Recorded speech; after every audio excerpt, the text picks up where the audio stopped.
হযরত জিবরাইল আলাইহিস সালাম বললেন, আমি ডেকেছি কেন, কি হয়েছে? এ নওজওয়ানেরা, হযরত ইব্রাহিম আলাইহিস সালাম বললেন, আরো একবার আপনি আমার রবের নাম নেন, আমার মালিকের নাম নেন, আমার স্রষ্টার নাম নেন। হযরত জিবরাইল আলাইহিস সালাম বললেন, কেন লবটা আমার মর্জি, কখন নেব না নেব আমার ব্যাপার, আপনি বলবেন তারপরে নেব, এটা কেমন করে হয়? ইব্রাহিম আলাইহিস সালাম বললেন, যদি আপনি আমার রবের নাম নেন, আমি ইব্রাহিমের হাজার হাজার গৃহপালিত পশু রয়েছে, তার অর্ধেক আপনাকে দিয়ে দেব।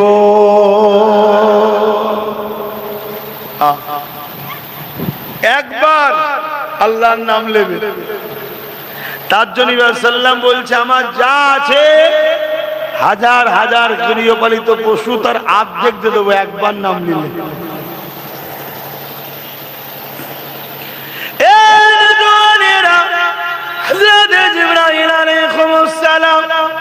যখন আল্লাহ পাকের নাম নিলেন, সঙ্গে সঙ্গে ইব্রাহিম আলাইহিস সালাম তেনার যেখানে গৃহপালিত পশু রাখা রয়েছে সেই জায়গা থেকে গৃহপালিত পশুকে হযরত ইব্রাহিম আলাইহিস সালাম হযরত জিবরাইল সাল্লামের হাতে দিয়ে দিলেন।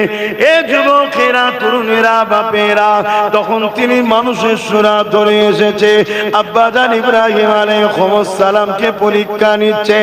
এ যুবকেরা, তরুণেরা, বাপেরা, ইব্রাহিম আলাইহিস সালামের কাছ থেকে ওই অর্ধেক গৃহপালিত পশু নিয়ে জিবরাইল সাল্লাম যখনই রওনা দিতে লেগেছে, হযরত ইব্রাহিম আলাইহিস সালাম বলতে লাগলেন, হে আল্লাহ পাকের বান্দা, আরো একবার আমার রবের নামটা নাও, আমার প্রভুর নামটা নাও, আমার খোদার নামটা নাও। জিবরাইল সাল্লাম বলতে লেগেছে, এবারে নিলে আপনি কি দেবে? ইব্রাহিম আলাইহিস সালাম বলতে লেগেছে, বাকি যে অর্ধেক রয়েছে এখনো দিয়ে দেব।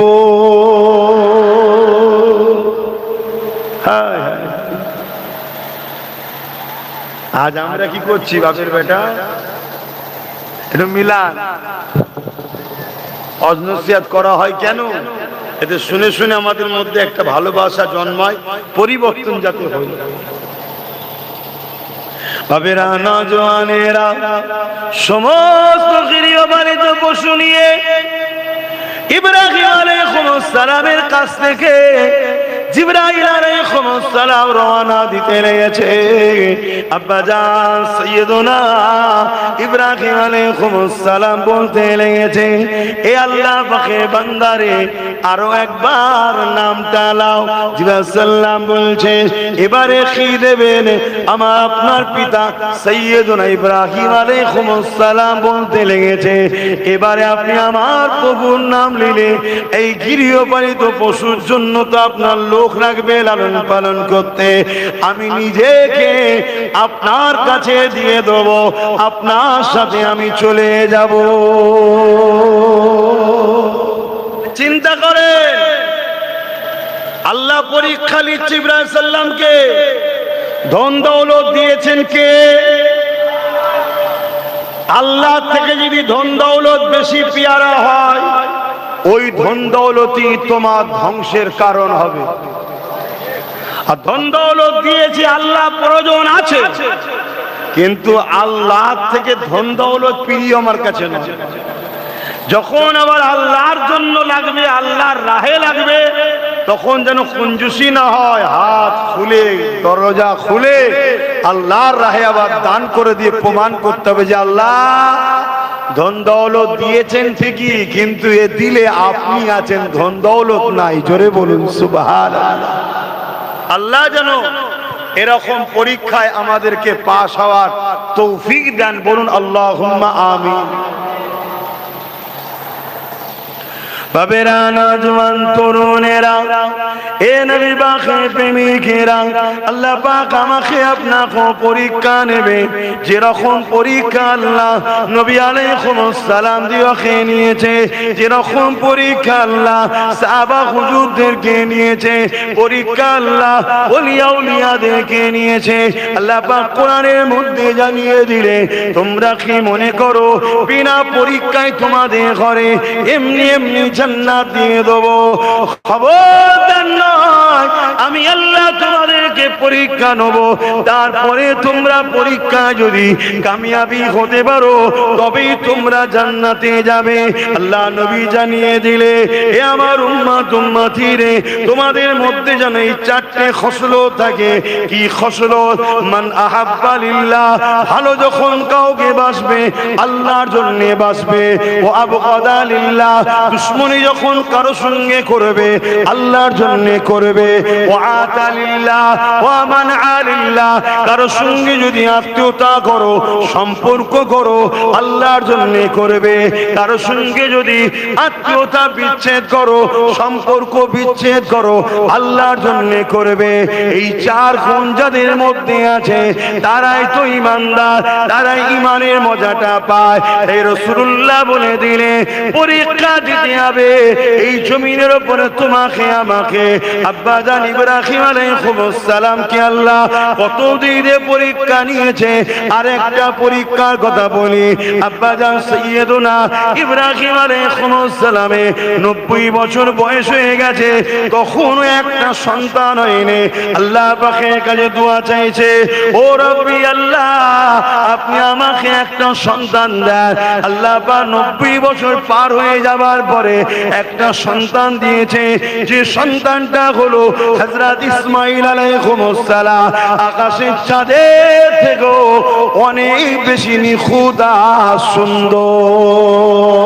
আসেন ইব্রাহিম আলাইহিস সালামের কথাটা আগে বলেনি, তারপর অন্যদিকে যাচ্ছি।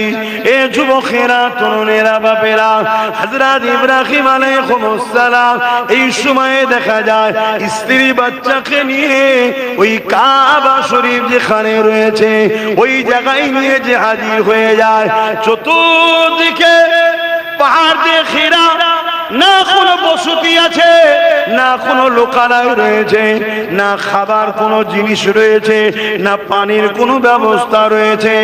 এমন করে পাথর আর বালিযুক্ত জায়গা, চতুর্দিকে পাহাড় ঘেরা।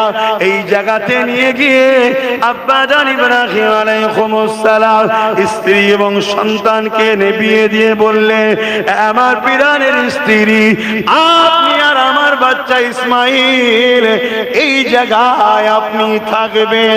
আম্মা জান হযরত হাজেরা হুজুর বললেন, আমার প্রাণের স্বামী, এখানে কোনো লোকালয় নাই, এখানে কোনো ঘর নাই, বাড়ি নাই, এখানে কোনো খাবার নাই, এখানে কোনো পানি নাই, চতুর্দিকে পাহাড় আর বালি পাথরের এলাকা।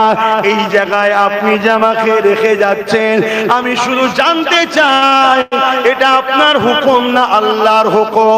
ওই সময় ইব্রাহিম আলাইহিস সালাম বলেছিলেন, আমার প্রাণের স্ত্রী, নবীরা আল্লাহর হুকুমে চলে, এটা আমার আল্লাহর হুকুম। আম্মা জান হাজেরা কি উত্তর দিয়েছিলেন, আমার প্রাণের স্বামী, আপনি চলে যান, চলে যান, কোনো চিন্তা করবেন না। আপনি আমার গার্জিয়ান, আপনি আমার অভিভাবক, আপনার থেকেও অনেক বড় গার্জিয়ান অভিভাবক হলো আমার আল্লাহ পাক। আরো জোরে বলুন সুবহান। খুব সাবধান, দুনিয়া দুদিনে আসে। বারে বারে ভাবি একা বসে নিরালাই রে, পাখি বলে উড়ে যেতাম সোনার মদিনায় রে, সোনার মদিনায় রে। সবাই পড়েন, বারে বারে ভাবি একা বসে নিরালাই রে, পাখি হলে উড়ে যেতাম সোনার মদিনায় রে, সোনার মদিনায় রে রহম করো ও গো আল্লাহ ও দয়াময় রে পাই যেন নবীর সাবাত নবী মুস্তাফায় রে নবী মুস্তাফায় রে বারে বারে ভাবি একা বসে নিরালাই রে পাখি হলে উড়ে যেতাম সোনার মদিনায় রে সোনার মদিনায় রে আল্লাহুম্মা সাল্লি আলা